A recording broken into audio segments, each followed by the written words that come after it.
নাজমা নিজের ঘরে বসে তার মেয়ে মুস্কানকে পড়াচ্ছিল। মুস্কান অনেক বায়না করছিল সে সময়।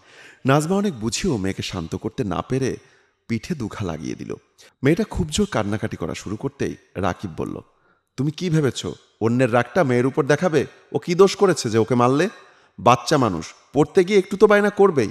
বুঝিয়ে সুঝিয়ে পড়াতে হবে তো।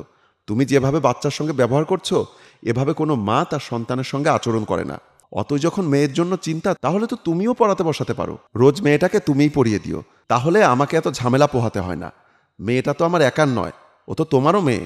দায়িত্ব তো তোমারও পালন করা উচিত, তাই না? আর কি একটা যেন বললে, অন্যের রাগ ঝেড়ে দিচ্ছি। তা কার রাগ ঝেড়ে দিচ্ছি শুনি?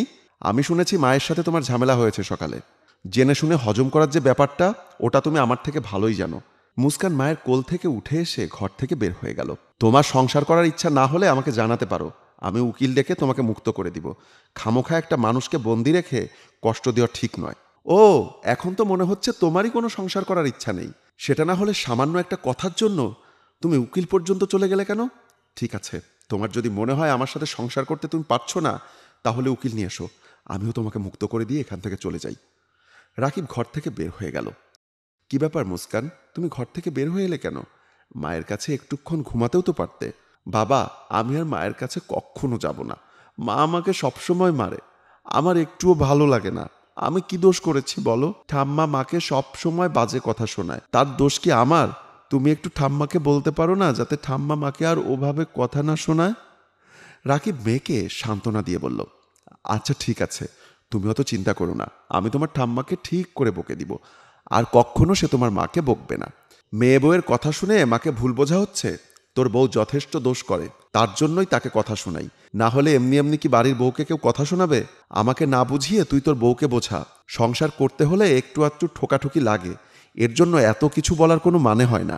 শোনো মা, আমার বউকে নিয়ে যেহেতু সারা বাড়ির এত সমস্যা, তাহলে আমি ওকে ডিভোর্স দিয়ে দিব। তখন তো আর তাকে নিয়ে এত সমস্যা থাকবে না। আমি আজই উকিলকে ফোন করছি। রাকিব সেখান থেকে চলে যায়। মুস্কান আপন মনে খেলতে শুরু করে।